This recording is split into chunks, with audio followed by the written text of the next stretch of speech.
வாக்கியத்தை ஆண்டவர் நமக்கு கொடுத்திருக்கிறார். அதனால நாம் ஆண்டவருக்கு நன்றி சொல்லுவோம். இப்பொழுதும் தேவனுடைய வார்த்தைகள் வசனத்திலிருந்து சில காரியங்களை நாம் சிந்திக்கலாம். யாத்திராகமம் 2ஆம் அதிகாரம் 24வது வசனத்தை வாசிப்போம். தேவன் அவருடைய பெருமூச்சை கேட்டு தாம் ஆபிரகாமோடும் ஈசாக்கோடும் யாக்கோபோடும் செய்த உடன்படிக்கையை நினைவுகூர்ந்தார். இங்கே இஸ்ரவேல் ஜனங்களை குறித்து நாம் பார்க்கிறோம். அதை 25வது வசனத்தையும் வாசிக்கிறோம். தேவன் இஸ்ரவேல் புத்திரரை கண்ணோக்கினார், தேவன் அவர்களை நினைத்தருளினார். இங்கே நாம் பார்க்கிறோம், தேவன் அவர்களை நினைத்தருளினார் என்று சொல்லி நாம் பார்க்கிறோம். இங்கே இஸ்ரவேல் ஜனங்கள் எகிப்துக்கு போனாங்க. ஒரு 70 பேராக தான் போனாங்க. ஆனால் இன்றைக்கு அவர்கள் அநேக லட்சங்களாக பெருகிட்டாங்க. யோசேப்புடைய காலத்தில் அவங்களுக்கு நல்ல செல்வாக்கு இருந்தது. அவங்க வசதியான இடத்துல இருந்தாங்க, பழகி பெருகினாங்க. அந்த ராஜா மாறினதுக்கு அப்புறம் யோசேப்பை அறியாத வேறொரு ராஜா அங்கே வந்தார் ராஜாவாக.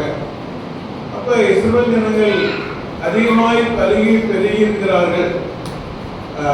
அவர்களை நாம் ஒடுக்க வேண்டும் என்று சொல்லி தீர்மானித்தார்.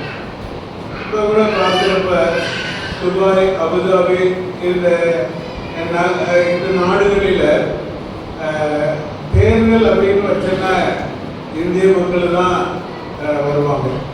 ஏன் அப்படின்னா இந்தியர்கள் அதிகமாக வந்து பெருகி இருக்கிறாங்க. இந்தியர்கள் தான் அதிகமாக பெருகி இருக்கிறாங்க. இப்போ அதனால தான் அந்த நாடுகள் விசேஷமாக அபுதாபிலெல்லாம் என்ன அப்படின்னா யாருமே ஒரு இடத்தை வாங்க முடியாது. அதே மாதிரி ஒரு கடை அப்படின்னு சொன்னால் ஒரு அபுதாபி லோக்கல் உள்ள ஒரு முஸ்லீம் தான் அதில் பங்காக இருக்கிறதா வாங்க முடியும். அவருடைய பேருக்கு தான் வாங்க முடியும், நம்ம நடத்த முடியும். நம்ம அவங்களுக்கு ஒரு சேர் பாதியாக்கி என்ன செய்ய வேண்டியது இருக்கும், கொடுக்க வேண்டியது இருக்கும். நமக்குன்னு சொந்தமாக நாம் எதுவுமே ஒரு தொழில் செய்ய முடியாது. ஏன் அப்படின்னா நம்ம பழகி பெருகிடுறோம். அதனால அவங்களுக்கு ஒருவேளை ஆபத்து வரலாம் அப்படின்னு சொல்லிட்டு அவங்களுடைய ஒரு சட்டத்தை வச்சிருக்கிறாங்க. இப்போ அதே போல அங்கே எகிப்துல இஸ்ரவேல் ஜனங்கள் பழகி பெருகினதுனால நாளைக்கு அவங்களால நமக்கு ஒரு ஆபத்து வரலாம் அப்படின்னு சொல்லிட்டு அடுத்து வந்த பார்வன் என்ன செஞ்சா அப்படின்னு சொன்னா இந்த இஸ்ரவேல் ஜனங்களை ஒடுக்கணும் அப்படின்னு சொல்லி தீர்மானிச்சான். இப்போ அதனால அவங்க எந்த அளவுக்கு கடினமான வேலைகளை செய்ய வேண்டும், செங்கல் அறுக்க வேண்டும், விறகுகள் சேகரிக்க வேண்டும், ரொம்ப ஒடுக்கலாம். ஒடுக்க அவங்க என்ன செஞ்சாங்க, திரிகிட்டு தான் இருந்தாங்க.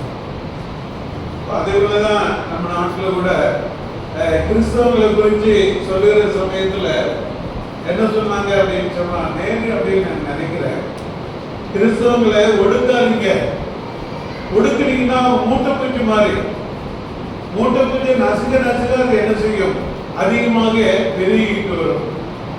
அதே போல அவங்க ஒடுக்குனீங்கன்னா அப்படின்னா அவங்க அதிகமாக பெருகிட்டு தான் வருவாங்க அப்படின்னு சொல்லியிருந்தாங்க.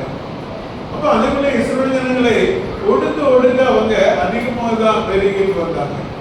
சரி, அதனால அவன் என்ன பண்ணான், சரி இவங்களுடைய பெருக்கத்தை கட்டுப்படுத்தணும் அப்படின்னு சொல்லிட்டு அவங்க ஆண் பிள்ளைகளை எல்லாம் என்ன செஞ்சிருந்தோம், அங்கே ஆற்றுல போட்டணும் அப்படின்னு சொல்லி.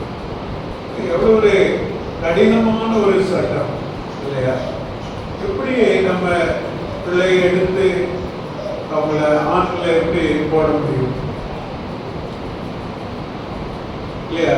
அது செய்ய முடியாத ஒரு காரியத்தை நம்முடைய இருதயத்தை கடினப்படுத்தி கண்களை மூடி தன்னை வெறுத்து தான் அந்த காரியத்தை செய்யணும். அப்படி இல்லை அப்படின்னா நமக்கு என்ன செய்யணும், தண்டனை கிடைக்கும் இல்லையா? அதனால அப்படிப்பட்ட ஒரு தண்டனை இருந்தது. அதனாலதான் அவங்க என்ன செஞ்சாங்க அப்படின்னா தேவனை நோக்கி பெருமூச்சு விட்டு ஆண்டவரிடத்துல அவங்க என்ன செய்யறாங்க, கேட்கிறாங்க. அப்ப அவங்க என்ன சொல்லி கேட்கிறாங்க அப்படின்னு சொல்லி பார்க்கிறப்ப, ஆபிரகாமோடும் ஈசாக்கோடும் யாக்கோபோடும் செய்த உடன்படிக்கையை நினைவு கூர்ந்தார்கள். 23 வாசிங்க. சில காலம் சென்ற பின் எகிப்தின் ராஜா மரித்தார். இஸ்ரவேல் புத்திரர் அடிமதனத்தினால் தவித்து முறையிட்டுக் கொண்டிருந்தார்கள். அவர்கள் அடிமதனத்திலிருந்து முறையிடும் சத்தம் தேவ சந்நிதியில் எட்டினது. அவங்களுடைய முறையிடுதல், அவருடைய வேதனை, அவருடைய கண்ணீர் தேவனுடைய சமூகத்துல எட்டினது. இப்ப ஆண்டவர் அவங்கள நினைவு கொடுத்தார், நினைச்சார். அதே நேரத்துல அப்படி நினைவு கூர்ந்ததுனாலதான், அவர் நினைச்சதுனாலதான் அவர் என்ன செஞ்சார், மோசையை அவங்களிடத்துல அனுப்பி அவர்களை மீட்கும்படியான ஒரு திட்டத்தை ஏற்படுத்தி அவர்களை எகிப்தின் அடிமைத்தனத்திலிருந்து விடுதலையாக்கி கானான் தேசத்துக்குள்ள கொண்டு வந்தார். நீங்க சுதந்திரமாக வாழுங்கள் என்று சொல்லி பாலும் தேயும் ஓடுகிற அந்த கானான் தேசத்துல அவர்களை கொண்டு வந்து விட்டார். அப்ப இங்கே நம்ம பார்க்கிறோம், இன்றைக்கு நம்முடைய நிலைமையை நம்ம பார்க்கும் பொழுது நாம் கூட என்ன செஞ்சிருக்கிறோம், அடிமைத்தனத்துல தான் இருக்கிறோம். பாவம் செய்கிறவர் பாவத்துக்கு அடிமையா இருக்கிறான் அப்படின்னு தான் ஆண்டவர் சொல்லியிருக்கிறார். பாவம் செய்கிறவன் பாவத்துக்கு அடிமையா இருக்கிறான். அப்ப பாவம் அப்படின்னு சொல்லும் பொழுது நம்ம அநேக காரியங்களை என்ன செய்யலாம், சொல்லலாம். ஆனா ஒரே வார்த்தையில சொல்லணும் அப்படின்னா, தேவனுடைய கட்டளையை மீறுவதே பாவம். தேவனுடைய கட்டளையை மீறுவதே பாவம். தேவனுடைய வார்த்தைக்கு கீழ்ப்படியாமல் போவோம் என்று சொன்னால் அது பாவம். நம்ம தேவனுடைய வார்த்தைக்கு கீழ்ப்படிஞ்சிருக்கிறோமா? ஆண்டவர் நம்மளோடு தொடர்ந்து பேசிக் கொண்டிருக்கிறார். ஆண்டவராகிய இயேசு கிறிஸ்துவை தன்னுடைய வாழ்க்கையில ஏற்றுக்கொள்ளாதவர்கள், ஆண்டவர் அவர்களோடு தொடர்ந்து பேசுகிறார். இங்கே ஆண்டவராகிய இயேசு கிறிஸ்து தன்னுடைய வாழ்க்கையில வரணும் அப்படின்னு சொல்லி விரும்புகிறார். நம்ம என்ன செய்யணும் அப்படின்னா, நம்முடைய இருதய கதவை அடைச்சு வச்சுக்கிறோம். இதோ வாசற்படி நின்று தட்டுகிறேன், ஒருவன் என் சத்தத்தை கேட்டு கதவை திறந்தால் அவரிடத்தில் பிரவேசித்து அவனோடு போஜனம் பண்ணுவேன் என்று சொல்லி அங்கே ஆண்டவராக இயேசு கிறிஸ்து நம்முடைய இருதயத்தின் கதவை தட்டிக்கொண்டே இருக்கிறார். அப்ப நாம என்ன செய்யறோம் அப்படின்னு சொன்னா, நம்முடைய இருதயத்தின் கதவை சுத்தமா அடைச்சு வச்சுட்டு அப்படி இந்த காதுல கேட்டு இந்த காதுல நம்ம விட்டுட்டு போய்கிட்டு இருக்கிறோம். சரி, ஆனா ஆண்டவர் தொடர்ந்து உங்களோடு பேசுகிறதை நாம் பார்க்கிறோம். அப்ப இங்கே நான் பார்க்கும் பொழுது, அன்றைக்கு சில ஜனங்கள் மோசேயுடைய வார்த்தைக்கு கீழ்ப்படிந்ததினால அவங்க எகிப்திலிருந்து விடுதலையாக்கப்பட்டு கானான் தேசத்துக்கு வந்தாங்க. அதே போல என்னுடைய வார்த்தைக்கு கீழ்ப்படிந்தா இந்த பாவத்தின் அடிமைத்தனத்திலிருந்து நமக்கு விடுதலை. அதே மாதிரி நமக்கு வரக்கூடிய நரக ஆக்கினையிலிருந்தும் நமக்கு விடுதலை கிடைக்கும். நரக ஆக்கினையிலிருந்து நமக்கு விடுதலை கிடைக்கும். அப்ப இங்கே நம்ம பார்க்கிறோம், ஆண்டவராகிய இயேசு கிறிஸ்து இங்கே எவ்விதமாக உலகத்துக்கு எதுக்காக வந்தார் என்று சொல்லி யோவான் 3:16 நம்ம வாசிக்கலாம். தேவன் தம்முடைய ஒரே பேரான குமாரனை விசுவாசிக்கிறவன் எவனோ அவன் கெட்டு போகாமல் நித்திய ஜீவனை அடையப்படுத்தி அவரை தந்தவர்களே இவ்வளவாய் உலகத்தில் அன்பு கொண்டார்.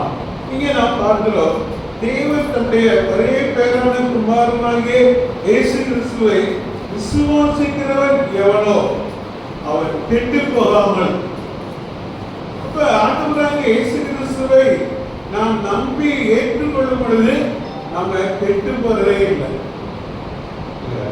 ஆண்டவரை நம்பினவங்க ஒருபோதும் கெட்டு போனதே இல்லை.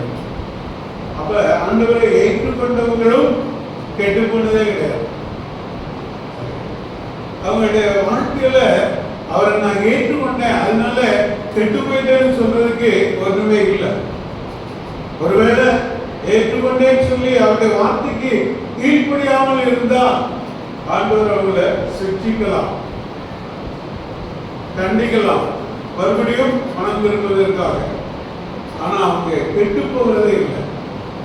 ஏன் அப்படின்னா, அவங்க கெட்டு போகாதபடி நித்திய ஜீவனை அடையபடிக்கு, நித்திய ஜீவன் நித்தியமாய் தேவனோடு இருக்கும்படியான அந்த சாக்கியத்தை அடையபடிக்கு அவரை தந்தருளி யாரை கொடுத்தாங்க? யாரை கொடுத்தாங்க? இயேசு கிறிஸ்துவ இந்த உலகத்துக்கு கொடுத்தாங்க. எதனால கொடுத்தாங்க இல்லையா? இயேசு கிறிஸ்துவ அவர் பரலோகத்தில் இருந்தவர். சேராவின்கள் அவரை ஓயாமல் பரிசுத்தர் பரிசுத்தர் என்று போற்றி துதித்துக் கொண்டிருந்தார்கள்.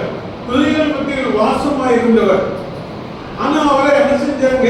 கொடுத்தாங்க, தந்தருளி கொடுத்தாங்க. எதனால கொடுத்தாங்க? நாம் கெட்டு போக கூடாது அப்படிங்கிறதுக்காக கொடுத்தாங்க. அப்ப கொடுக்கிறதுக்குரிய நோக்கம் என்ன?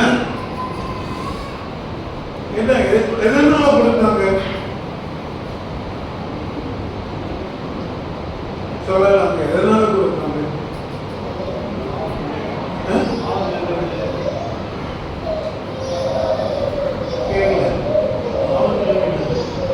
சரி, பாவத்துல இருந்து விடுதலை ஆக்குறது தான். நம்ம சாதகம் எல்லாருக்கும் கொடுத்துருவோமா?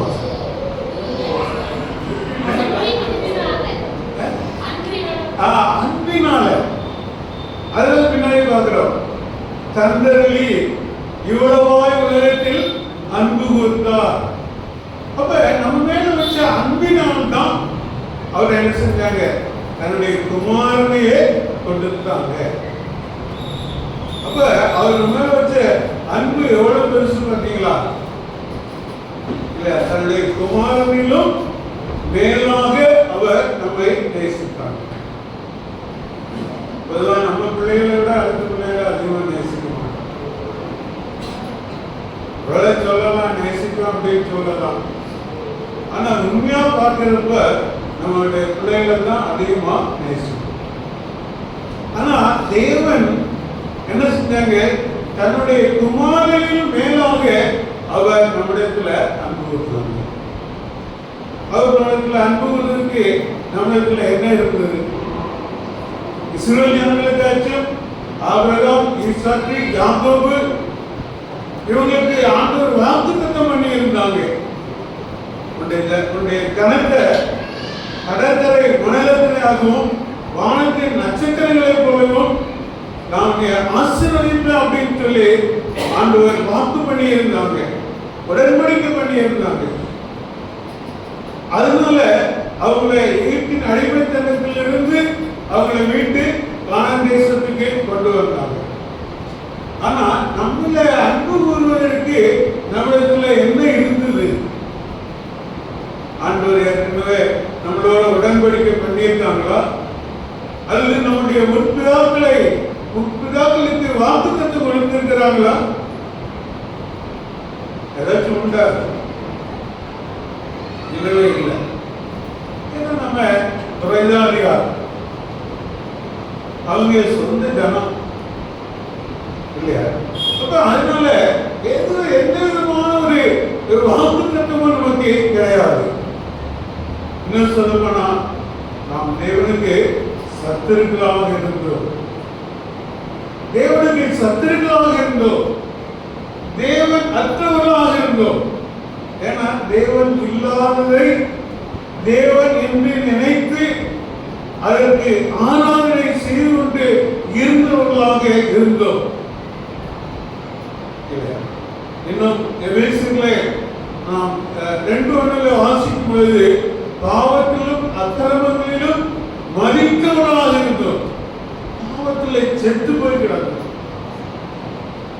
அப்படிப்பட்டவரே நிலைமையில இருந்த நம்மை தேவன் நேசித்தார். தன்னுடைய குமாரனிலும் மேலாக நேசித்தார். எவ்வளவு பெரிய அன்பு தெரியுமா? அதுதான் அப்போஸ்தலனாகிய பவுல் சொல்றாங்க, இவ்வளவாய் கருத்தில் அன்பு கொடுத்தார். எவ்வளவு என்று சொல்லி மதிப்பிட முடியாது, அளவிட முடியாது.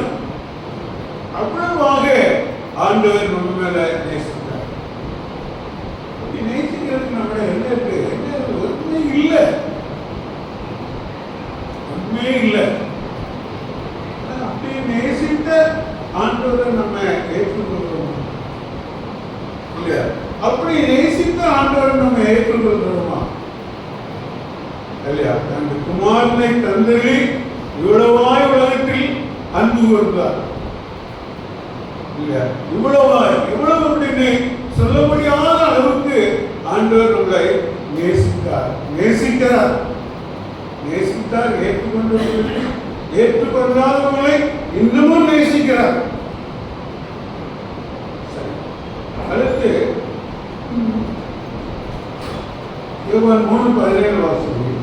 உலகத்தை ஆக்கினைக்குள்ளாக தீர்க்கும்படி தேவன் தம்முடைய குமாரனை உலகத்தில் அனுப்பாமல் அவராலே உலகம் ரட்சிக்கப்படுவதற்காகவே அவரை அனுப்பினார். அப்ப இங்கே பிதாவாகிய தேவன் ஆண்டவராகிய இயேசு கிறிஸ்துவை இந்த உலகத்திற்கு அனுப்புகின்ற நோக்கம் நமக்காக அவர் தனியே என்ன செஞ்சாங்க? தந்தருளினார். நம்ம மேல வச்ச அன்பினால. அதே நேரத்தில் அவர் நம்மை ஆக்கினைக்குள்ளாக தீர்க்காதபடிக்கு அப்படின்னு சொல்றார். நாம் செய்த பாவத்துக்கு, நாம் செய்த அநியாயத்துக்கு, அக்கிரமத்துக்கு கீழ்ப்படியாமற்குரிய தண்டனை கொடுக்க அவர் வரவில்லை. ஆனா ஆண்டவராகிய இயேசு கிறிஸ்துவிடத்துல ஒரு சமயம் ஒரு பெண்ணை கொண்டு வந்து நிறுத்தினாங்க.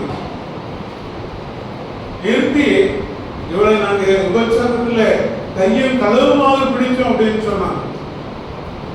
அதனால மோசேயுடைய பிரமாணத்தின்படி இவள் கல்லெறிந்து கொல்லப்பட வேண்டும்.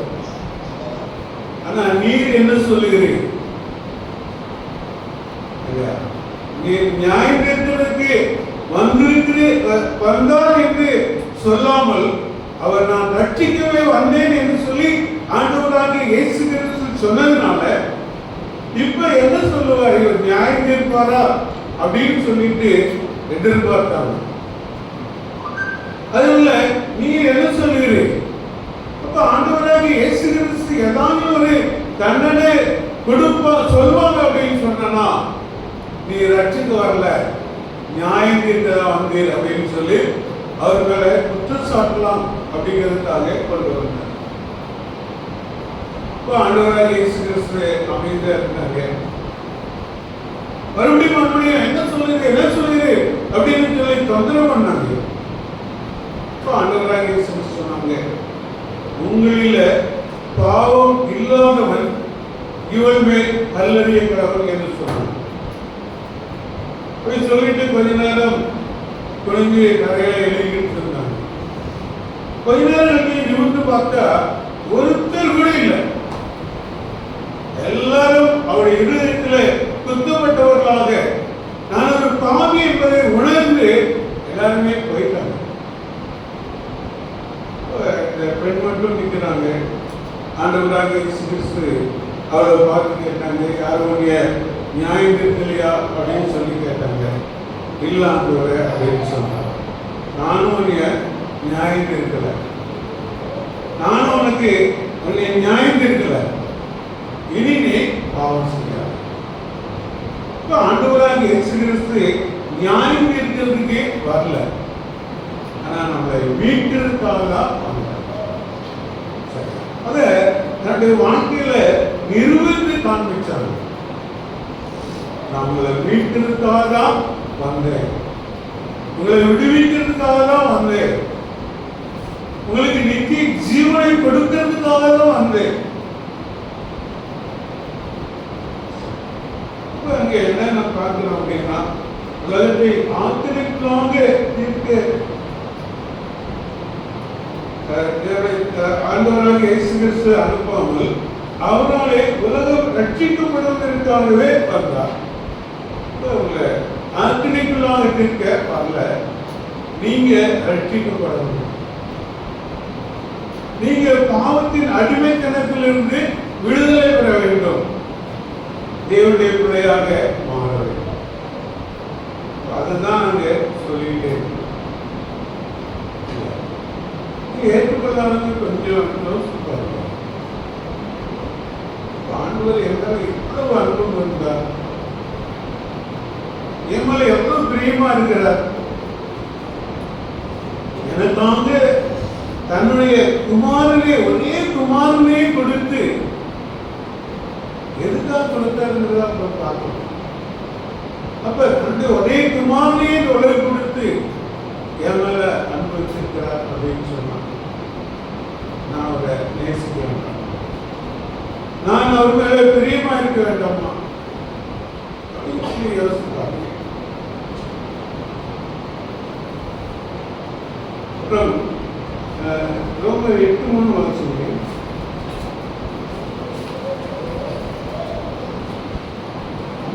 அது எப்படியெனில் மாம்சத்தினாலே பலவீனமாக இருந்த நியாயப்பிரமாணம் செய்யக்கூடாததை தேவனை செய்யும்படிக்கு நம்முடைய குமாரனை பாவ மாம்சத்தை சாயலாகவும் பாவத்தை போக்கும் பலியாகவும் அனுப்பி மாம்சத்திலே பாவத்தை ஆக்கினிக்குள்ளாக தீர்த்தார். இங்க நாம் பார்க்கிற என்ன அப்படின்னு சொல்லிட்டு பாவத்தின் சாயலாகவும் இல்லையா, குமாரனை பாவ மாம்சத்தின் சாயலாகவும். இப்ப ஆண்டவராக இயேசு கிறிஸ்து இந்த உலகத்துல நம்முடைய சாயலாக வந்தார். நாமெல்லாம் பாவத்துல தான் இருக்கோம், ஆனா அவருக்கு பாவம் இல்லை. இந்த பாவ மனிதர்களுடைய சாயலாக அவர் இந்த உலகத்துக்கு வந்தார். அதே நேரத்தில் அவர் இந்த உலகத்துல நன்மை செய்கிறவராகவே சுற்றித்திருந்தார், நல்ல போதனைகள் எல்லாம் போதித்தார், அற்புதங்களை செய்தார், அடையாளங்களை செய்தார், மரித்தவர்களை உயிரோடு எழுப்பினார், 5 அப்பம் 2 மீன் கொண்டு 5000 பேரை போஷித்தார். இப்படி நிறைய காரியங்களை செய்து தாம் தேவகுமாரன் என்பதை மக்களுக்கு வெளிப்படுத்தினார். நீர் யோசித்தாங்க, இயேசு கிறிஸ்து வரும்பொழுது இப்படி சொல்லுவார், அப்படிப்பட்ட அற்புதங்கள் செய்வார்னு சொல்லப்பட்டிருக்கே. வேதபாரர் பரிசீலனை சொல்றாங்க, யாரு எங்க பிறந்தாலும் கச்சனுடைய குமாரன் தானே அப்படின்னு சொல்லி அந்த மக்களை அடக்குனாங்க. மனுஷன் பிறவிலே குருடன், அவனை ஆண்டவராக இயேசு கிறிஸ்துவிலே கொண்டு வந்தாங்க. அப்போ அவரு எச்சை துப்பி சேருண்டாக்கி அவனுடைய கண்களில் பூசி நீ சீலோவம் போய் கழுவு அப்படின்னு சொன்னாங்க. சீலோவம் அப்படின்னா அனுப்பப்பட்டார். நீ சீலோவம் போய் கழுவு அப்படின்னு சொன்னாங்க. அது மாதிரி அந்த மனுஷன் அங்கே சீலோவம் படத்துல போய் என்ன செஞ்சான், நம்முடைய கண்களை கழுவுனான், பாம்படைந்தான். ஏதுமாறு பரிசேயர் ஆண்டவராக இயேசு கிறிஸ்து மேல கோபப்பட்டு இந்த மனுஷனை திரும்பி திரும்பி கேட்கிறான், நீதானா நீதானா. அவங்க அப்பா அம்மாட்ட கேட்கிறாங்க, இது உங்க மகன் தானா, குருடனா பிறந்தது இவன் தானா. அப்ப அந்த குருடனாய் பிறந்து பார்வையிடத்துல கேட்கிறாங்க. ஒண்ணு சொல்றாரு, நான் குருடனா இருந்தேன், இப்ப பார்க்கிறேன், அது ஒண்ணுதான் எனக்கு தெரியும். அது மட்டும் இல்ல, அவரு மறுபடியும் அவரிடத்துல கேட்கிற சமயத்துல அவர் சொல்றாங்க, நீங்களும் அவருடைய சீசனாக விரும்புகிறீர்களா. அதனால இங்கே ஆண்டவராக இயேசு கிறிஸ்து நம்முடைய பாவத்தை போக்கும்படியாக இந்த உலகத்துல அவர் வெளிப்பட்டார். வெளிப்பட்டு மட்டுமல்ல, அங்கே பாவ மாம்சத்தின் சாயலாக இந்த உலகத்துல வந்து நம்முடைய பாவத்தை போக்கும் வழியாக கல்வாரி சிலுவையில் நம்முடைய ஜீவனை கொடுத்தார். ஏன் அப்படின்னா, ரத்தம் சிந்தல் இல்லாமல் மன்னிப்பு இல்லை. எந்த மனுஷனும் பழைய ஏற்பாட்டிலையும் அதுதான், புதிய ஏற்பாட்டிலே அதுதான். பழைய ஏற்பாட்டில் ஒரு மிருகத்தினுடைய ரத்தம் சிந்தப்பட்டு அதன் மூலமாக ஒரு மனிதனுடைய பாவம் சாபம் எல்லாம் நீங்கி அந்த மனிதன் விடுதலை பெறுகிறான். ஆனா அந்த மிருகம் பாவமுள்ள ஒரு மிருகம் தான், தவறு செய்யக்கூடிய ஒரு மிருகம் தான். அதனால ஐயோ என்னுடைய பாவம் மன்னிக்கப்படல, என்னை சாபம் என்னை விட்டு நீங்கல, எனக்கு விடுதலை கிடைக்கல. அதனால மறுபடியும் அடுத்த வருஷம் வந்து என்ன செய்யறான், ஒரு ஆடோ அல்லது மாடோ என்ன செய்யறாங்க, பலி செலுத்துறாங்க. அப்ப இது தொடர்ந்து செஞ்சுட்டே வர வேண்டியது இருந்தது. அதனாலதான் ஆண்டவராகிய இயேசு கிறிஸ்து பரிசுத்தமுள்ளவராக இந்த உலகத்தில் பிறந்து பரிசுத்தமுள்ளவராக வாழ்ந்து பரிசுத்தமான பலியாக தன்னை ஒப்பு கொடுத்தார். பரிசுத்தமான பலியாக. இப்ப அதனால அவர் ஒரே நேரம் பலியிடப்பட்டதுனால, பலியிடப்பட்டது மட்டுமல்ல, பழைய ஏற்பாட்டில் அந்த ஆணை செத்துது அப்படின்னு சொன்னா அதை நல்ல தோலை உரிச்சு கண்ணமா வெட்டி அந்த பலிபீடத்துல தகண்டி செய்வாங்க. அது சாம்பலா போயிடும். மறுபடியும் அது உயிரோடு வர்றதில்லை. வேற ஒன்றுதான் பலி செலுத்த அடுத்த வருஷத்துல. ஆனால் ஆண்டவராக இயேசு கிறிஸ்து தன்னையை ஜீவ பலியாக ஒப்பு கொடுத்தார். ஒப்பு கொடுத்து நம்முடைய பாவங்களுக்கு அவருடைய தண்டனை தன்மையில் ஏற்றுக்கொண்டு சிலுவையில மறித்து அடக்கம் பண்ணப்பட்டு 3ஆம் நாள் உயிரோடு எழுந்தார்.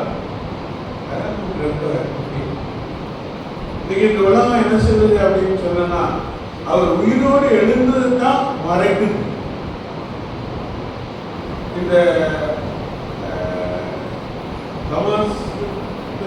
இஸ்ரேலுக்கு எடுத்து நடக்கல. அந்த நாடு பேர் என்ன?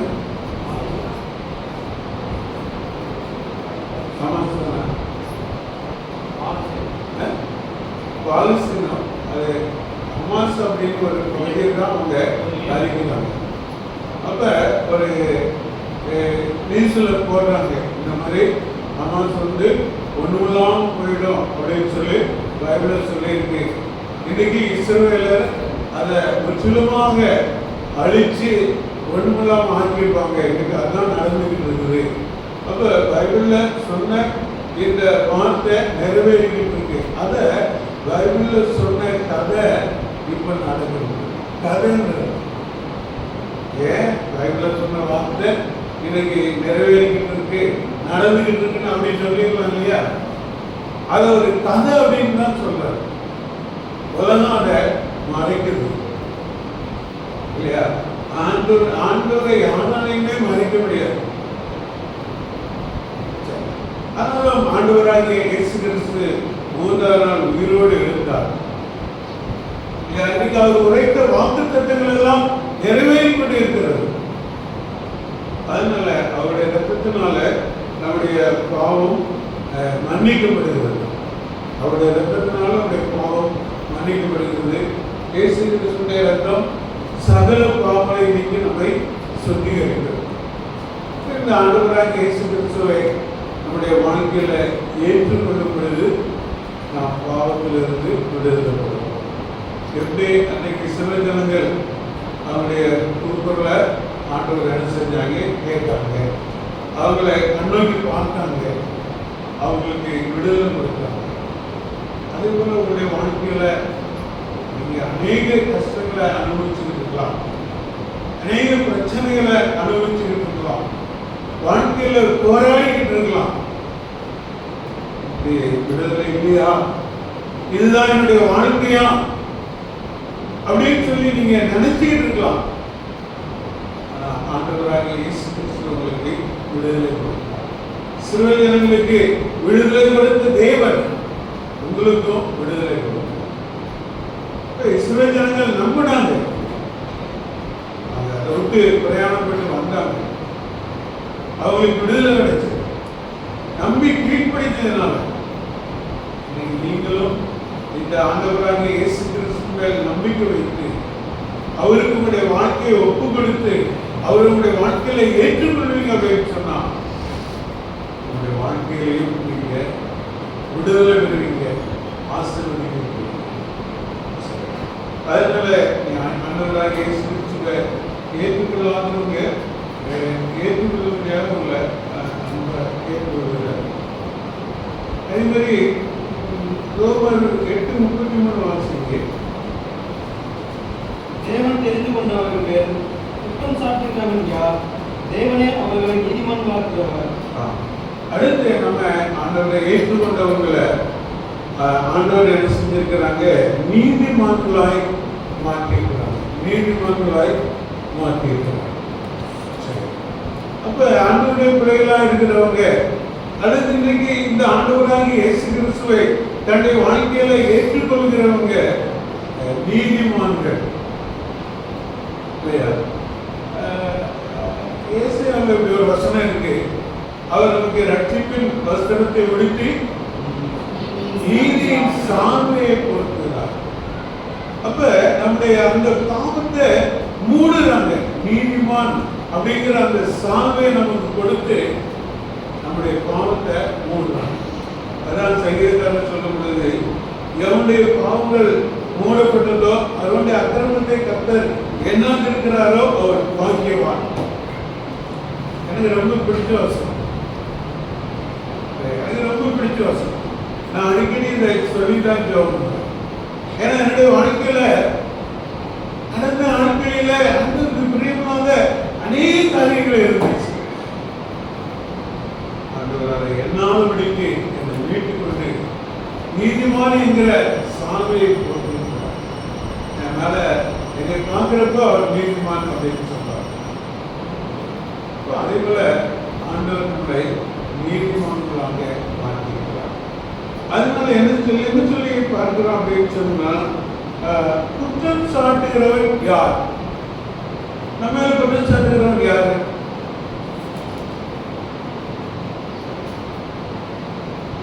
யார் நம்ம குற்றம் சாட்டுகிறோம்? நம்முடைய எதிராளியாக பிசாசானவன் நம்ம மேல என்ன செய்யறான்? குற்றம் சாட்டிக்கிட்டே இருக்கிறான். அன்னைக்கு யோபு குறித்து தேவனுடைய சமூகத்துல போய் தேவனிடத்துல போராடினா அதே பிசாசானவன் இன்றைக்கு நம்ம மேல என்ன செஞ்சிருக்கிறான்? குற்றம் சாட்டிக்கிட்டே இருக்கிறான். ஆண்டவராகிய இயேசு கிறிஸ்து சொல்றாங்க, நான் அவனுக்காக மரித்திருக்கிறேன், அவனுக்காக நான் சிலுவையில ரத்தம் சிந்தி அடக்கம் பண்ணப்பட்டு 3ஆம் நாள் உயிரோடு எழுந்திருக்கிறேன். இன்றைக்கும் என்னுடைய ரத்தத்தினால கழுவி நான் சுத்திகரித்துக் கொண்டிருக்கிறேன். ஆண்டவரை முன்பாக நம்மளை குற்றம் சாட்டுகிறவர் யார் அப்படின்னு சொல்லிட்டு ஏன்னா தேவன் நம்மை நீதிமான் ஆக்கியிருக்கிறார். அதனால நம்ம குற்றம் சாட்ட முடியாது. இப்ப நம்ம ஒவ்வொரு நாளும் நம்மளை கழுவி சுத்திகரித்துக் கொண்டு சுத்தமானவர்களாக நம்ம வாழ வேண்டும் என்று சொல்லி தேவன் சொல்லியிருக்கிறார். இப்போ அதனால இந்த பாவம் மன்னிக்கப்பட்டிருக்கு அப்படிங்கிறதுனால நம்ம எப்படியும் என்ன செய்யக்கூடாது, வாழணும் அப்படிங்கக்கூடாது. இப்போ ஏன் அப்படின்னா இன்னும் சொல்ல போனா ஒரு வருஷத்துக்கு என்ன செஞ்சலாம் பார்த்து சொல்லலாம்னு நினைக்கிறேன். 2 வருஷம் 5:14-15 வருஷம்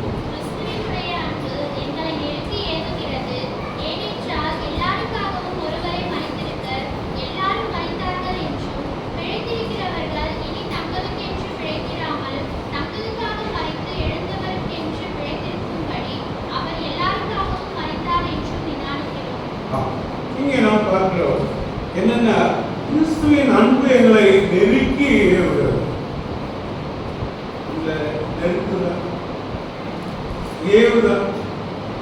சரி, அப்ப நம்ம என்ன செய்யறோம் அப்படின்னா, நம்ம நமக்காக வாழக்கூடாது. அதுதான் அவருடைய அன்பு. அவர் அவருக்காக வாழல, நமக்காக வாழல. இப்ப நாம என்ன செய்யணும்? அவருக்காக என்ன செய்யணும்? வாழணும் இல்லையா? அதனாலதான் இங்க சொல்றாங்க, பிழைத்திருக்கிறவர்கள் இனி தங்களுக்கென்று பிழைக்காமல் எல்லாருக்காக மரித்தார் என்று நிதானிக்கிறோம். இப்ப ஆண்டவராகிய இயேசு கிறிஸ்து எல்லாருக்காக மரித்தார். இப்ப அதே போல நம்ம எல்லாருக்காகவும் பிழைத்திருக்க முடியவங்களாக இருக்கிறோம். நமக்காகவே என்ன செய்யக்கூடாது, வாழணும் அப்படின்னு சொல்லி நினைக்கக்கூடாது. ஆண்டவராகிய இயேசு கிறிஸ்து எல்லாருக்காகவும் மரித்து எல்லாருக்காகவும் வாழ்ந்தார் அப்படிங்கிறத நம்ம நினைக்கிற சமயத்துல அவர் நமக்குள்ள இருக்கிறதுனால நமக்காக வாழாதபடி ஆண்டவருக்காக வாழ தேவன் நமக்கு உதவி செய்வார்கள்.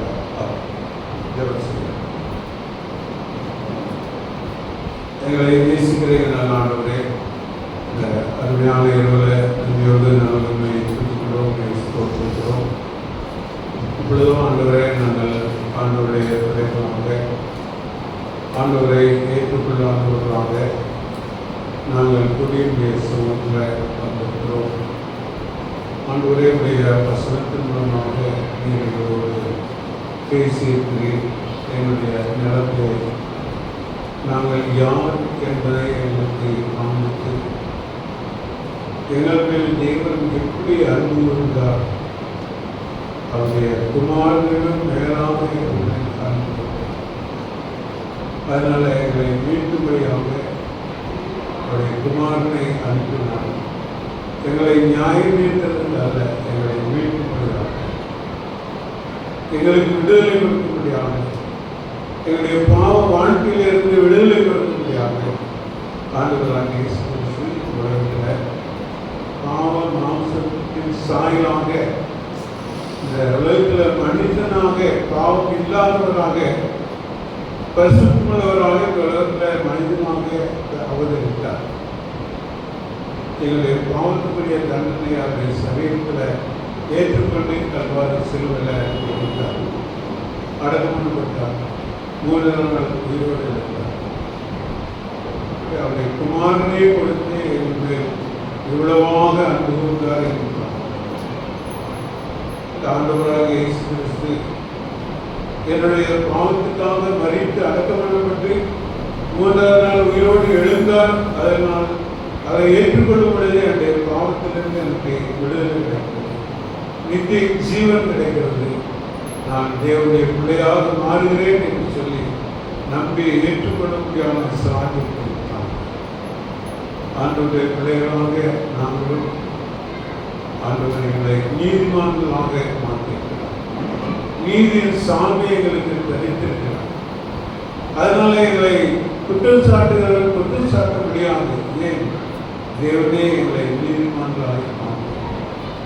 அதனால நாங்களும் குற்றமற்றவர்களாக நீதிமான்களாக எங்கள் உலகத்தில் வாழலாம்.